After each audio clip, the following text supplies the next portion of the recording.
Imagine waking up tomorrow to a world on fire, no internet, no phone signal, cities going dark, one after another. Your country's leaders are on emergency broadcast, announcing words no one ever wanted to hear again. War has begun. World War III, the war to end humanity, is here.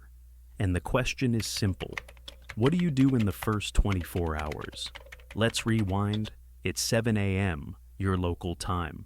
The world still looks normal. Kids are heading to school, cars fill the highway, and your coffee machine hums in the kitchen. But beneath that calm surface, global tensions have reached their breaking point. In Eastern Europe, NATO forces are on high alert. A missile lands just a few miles inside a member nation's border. The first strike of the war.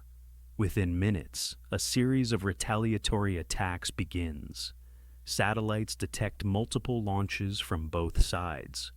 What started as a regional conflict suddenly escalates into the unimaginable, a global war between nuclear-armed powers.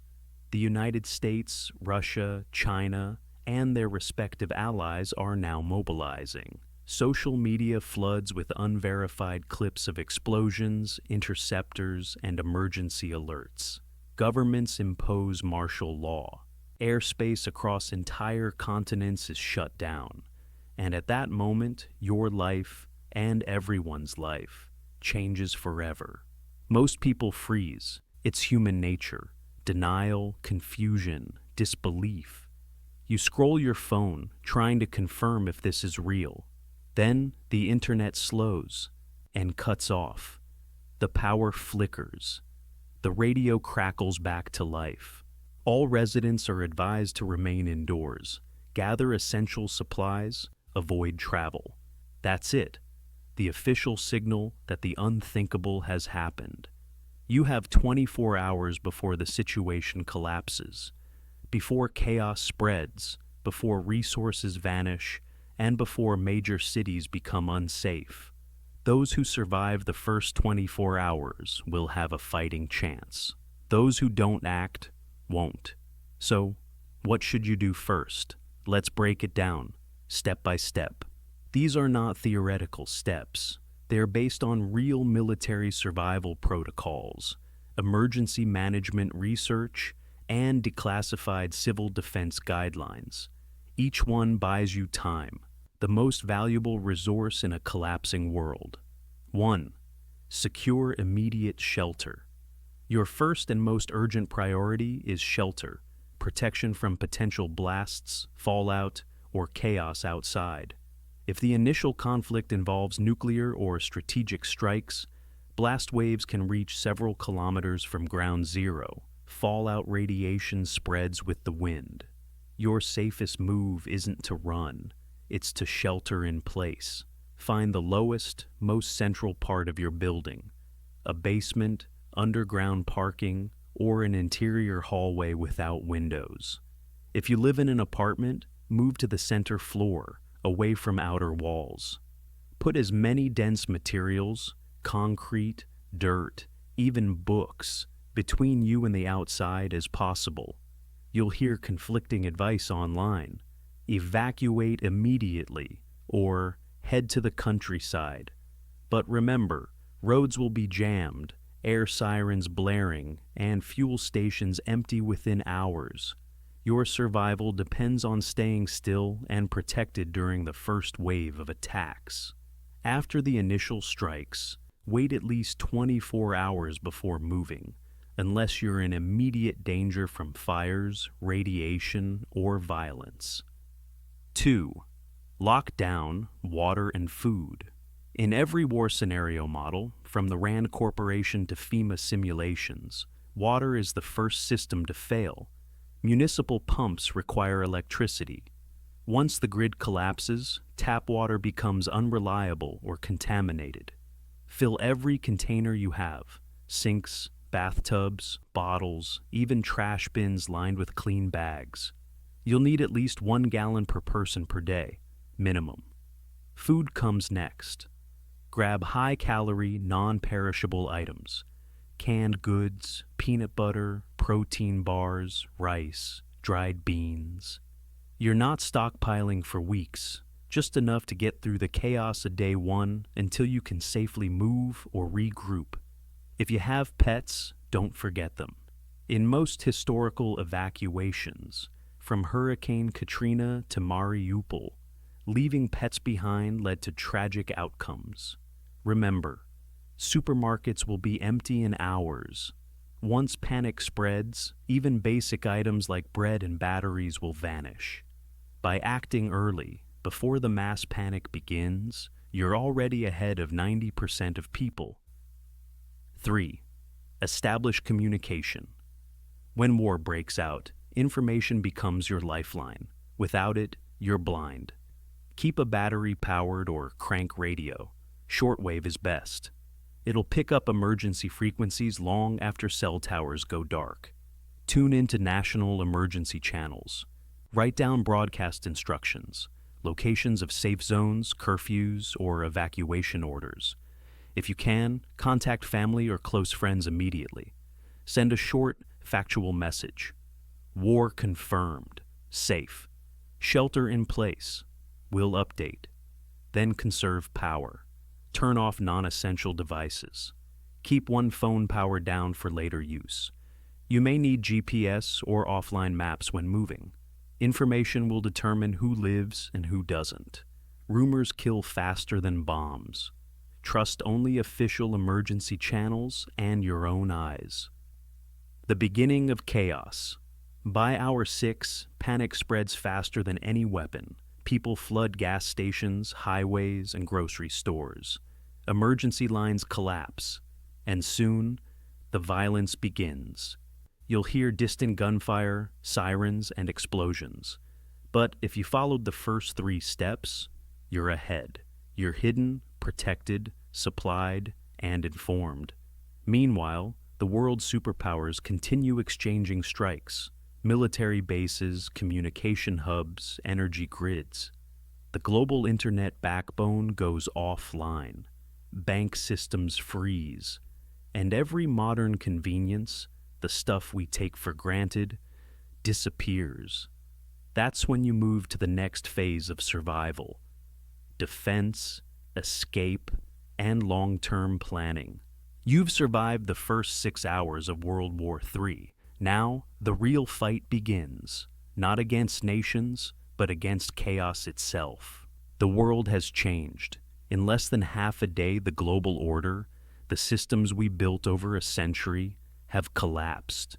You're still alive, but surviving the next 12 hours will require more than luck. You'll need discipline, awareness, and a plan. Hour 6 to hour 12, when society breaks. By now, panic is no longer localized, it's universal. Across major cities, people are raiding stores, searching for food, medicine, and fuel. Police forces are overwhelmed. Some join emergency defense units. Others simply vanish. In smaller towns, it's quieter, for now. But news and fear travel faster than refugees. Pause, soft, ambient tone. It's in this chaos that your next moves will determine whether you stay alive through the first night. 4. Fortify your position. You've secured shelter, gathered supplies, and established communication. Now, your priority shifts to defense and stability. In a crisis, desperate people make dangerous choices. If you're in a populated area, expect looting and violent confrontations within hours. In every major disaster, from the 1992 LA riots to the fall of Baghdad, once the rule of law breaks, opportunists take control. Here's what to do. Lock all entry points. Reinforce doors with heavy furniture. Block windows with anything solid. Stay invisible. Don't broadcast light, sound, or signs of occupancy. Darkness is your ally. Keep a rotation watch. If you're not alone, take turns sleeping. One person awake at all times. Avoid confrontation at all costs. Even if you have weapons, remember, firing a gun is a signal. It attracts attention, not safety. In wartime, noise is death. The mental war. It's not just about defending your shelter. It's about defending your mind. By now, the silence between sirens is deafening. The air feels heavy, filled with fear and uncertainty. You'll start to feel the psychological weight, isolation, dread, disbelief. This is what military psychologists call shock phase, the body's response to total environmental collapse. To stay sane, anchor your mind in routine. Check your supplies every 2 hours. Reorganize your space. Keep notes or a time log. It helps maintain reality when everything else fades into chaos. Because in wars like this, the fight for your sanity comes long before the fight for your survival. Hour 12 to hour 18. Darkness falls. As night falls, the world grows silent, and then, suddenly, terrifyingly loud. Without electricity, the cityscape becomes a black void. Fires burn unchecked. The sound of jets and distant explosions echo like thunder over empty neighborhoods. Your phone, now at 10%, shows no signal. This is where most people make their first fatal mistake. They panic and move at night. Do not leave your shelter in darkness unless your life depends on it. Visibility is zero, roads are blocked, and the night belongs to fear, to chaos, to confusion. If you must move, use red light only. It preserves night vision and draws less attention. Mark your route mentally. No GPS, no signal. Always have a fallback. If you can't make it to your destination within 15 minutes, turn back. At this point, military operations intensify. Strategic targets, ports, air bases, communication hubs are hit hard. You might feel the shock waves even from miles away. Each one reminds you how small and fragile human life truly is. 5. Prepare to move. When and how. You can't stay sheltered forever. By the second day, fallout, fires, or armed groups may force you to leave. That's why your 5th priority is preparation for mobility, being ready to move when the time is right. Create what survivalists call a go bag. Water, 2 liters minimum per person. Food, energy bars, canned goods, utensils. Protection, mask, gloves, first aid supplies. Navigation, physical map, compass. Light, flashlight with spare batteries. Documents, ID, passport, cash. Add anything uniquely essential. Prescription meds, glasses, or for parents, supplies for children. This bag isn't for comfort, it's for survival in uncertainty. When you move early morning, right before dawn. It's the safest window. Most people are asleep, and visibility is enough to navigate quietly. If you're in an urban area, avoid major roads and bridges. Stick to side streets and natural cover. Your goal isn't distance, it's safety through obscurity. Find rural areas, small towns, or industrial zones with limited strategic value. Those are least likely to be targeted. And if you find others, approach cautiously. Desperation turns even good people dangerous. Trust must be earned, not assumed. When you realize you're on your own, you'll start to feel the loneliness of survival. No cell service, no news updates, just static. The sky, darker than usual, glows faintly with dust and fire. The air smells metallic. The silence is heavy. You think about what's happening beyond your horizon. Cities destroyed, governments shattered, families torn apart. You realize something. The first day of World War III wasn't about nations or ideologies. It was about human fragility. Every invention, every comfort, every convenience, gone in a single sunrise. And what's left is you, your instincts, your decisions. You've survived 18 hours, 6 more to go until dawn, until the world reveals what's left. Hour 18 to hour 24. The longest night fatigue sets in. You're hungry, thirsty, scared, but alive. Your small flashlight flickers. You ration your battery, counting the minutes until sunrise. Outside, dogs bark in the distance. A siren wails and fades. You think back to the world before, scrolling social media, complaining about gas prices, talking about politics that now mean nothing. Now, none of that matters. Because the truth hits you. The world didn't end in a single explosion. It ended in silence. You take a deep breath. You look at the supplies you managed to gather. You remind yourself, you acted when others froze. And in a world where panic kills faster than bombs, that's everything. You've done what you can for day one. Shelter secured, supplies stocked, communication maintained, home fortified, escape plan ready. Now, you wait. Because the next sunrise will decide everything. Tomorrow, you'll see what's left of civilization. Who's still alive, and whether the world we once knew can ever come back. If you're watching this before the day comes, prepare now, because when it does, there won't be time to think, only to act. The sun rises again, not bright, not warm, just there. A dull, muted glow bleeding through a haze of smoke and ash. You've made it through the first 24 hours of World War III, and you're still alive, but survival now. It's not just about staying hidden. It's about understanding what kind of world you've woken up to. Hour 24, the morning after. For the first time since the world fell apart, you step outside. The air feels heavier, metallic, like rain on rust. Ash drifts from the sky like snow. The horizon burns with orange light from distant fires. You listen. No traffic, no chatter, no city hum, only wind, and far away, the faint echo of sirens that never stopped. This is the aftermath, the silence after the storm, the moment every government contingency plan fears most. The day the system doesn't come back online. Power grids, offline. Communication, minimal or state-controlled. The internet, gone, except for fragments of military networks and encrypted channels.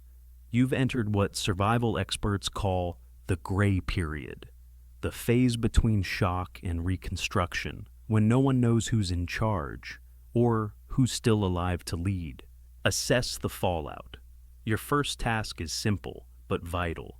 Evaluate your surroundings. If the war involved nuclear exchanges, fallout may now be settling. Stay indoors if you notice fine ash or dust coating surfaces.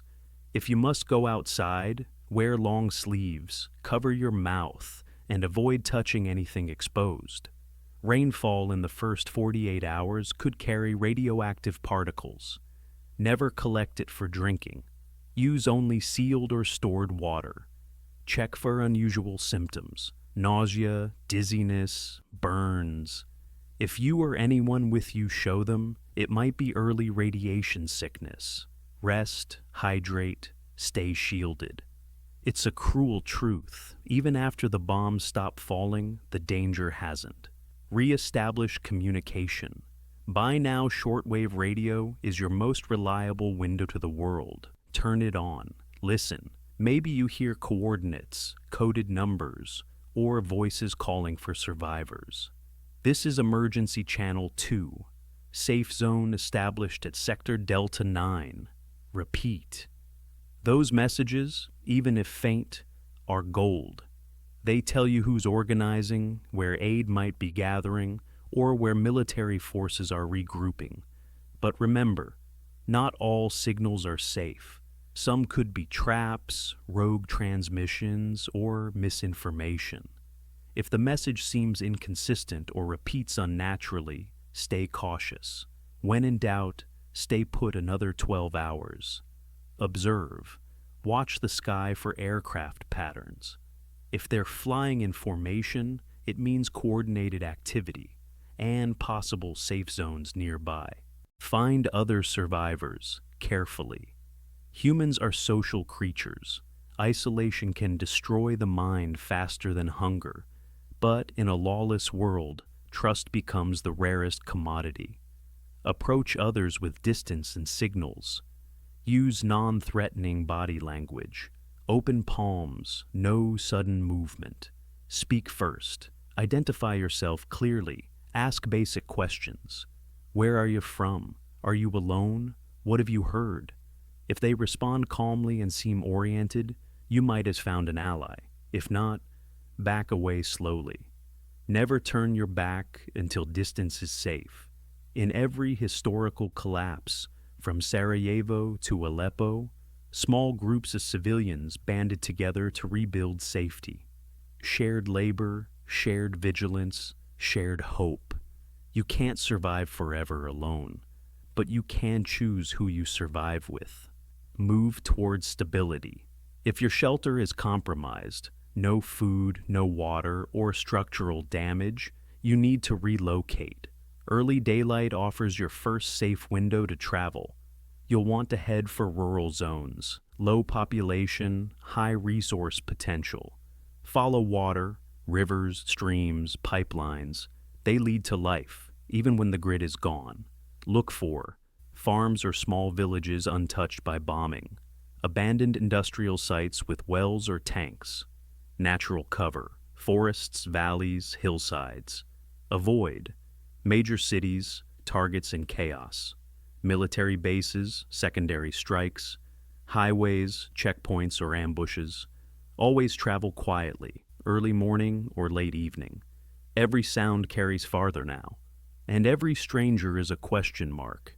You're not running from the war anymore. You're navigating its aftermath. Adapt to the new reality. By hour 30, you'll start to realize something profound. Life, stripped to its core, is brutally simple. Eat, drink, stay warm, stay unseen. Everything else, politics, technology, status, is irrelevant. And yet, in this desolation, humanity's oldest strengths return. Ingenuity, compassion, survival. You learn to ration without complaint, to value silence, to read the sky for weather, to see beauty even in ruins, the way light hits shattered glass, or the sound of wind through empty buildings. Maybe, for the first time, you understand what generations before us meant by resilience. When the world stops turning, let's zoom out. In the first 24 hours of World War III, tens of millions could perish in initial strikes. Power grids across continents could fail. Global communications would fracture. Economies gone overnight. But if you survive this long, it means one thing. The human instinct still works. Governments may crumble, but communities rebuild. History proves it. Hiroshima, Nagasaki, Berlin, Kyiv, all rose again from ashes. The difference between extinction and survival is action in the first day. Those who prepare before it happens are the ones who shape what comes after. A message from the future. Imagine, years from now, a new generation discovering old footage of this war. They'll see what we lost: cities, data, entire civilizations, and what we gained: humility. They'll learn that humanity's downfall wasn't power, it was complacency. We thought war on this scale was impossible, that we were too connected, too advanced, too civilized. But the truth is, technology doesn't erase human nature. Only awareness and preparation can. So, if you're watching this video before it happens, before that first siren, that first flash in the sky, remember, you still have time. Time to prepare, time to learn, time to decide what kind of person you'll be when the world turns upside down. Closing sequence: the light beyond. World War III would be the darkest chapter in human history. But darkness always ends if someone carries the light. And that light is knowledge, preparedness, courage. You can't stop a global war alone, but you can control how ready you are when it begins. So, start now. Gather supplies, learn first aid, know your local emergency shelters, build a small community of trust. Because when the day comes, when the sky burns and the world falls silent, it won't be the strongest who survive. It'll be the smartest, the fastest to act, the ones who listened.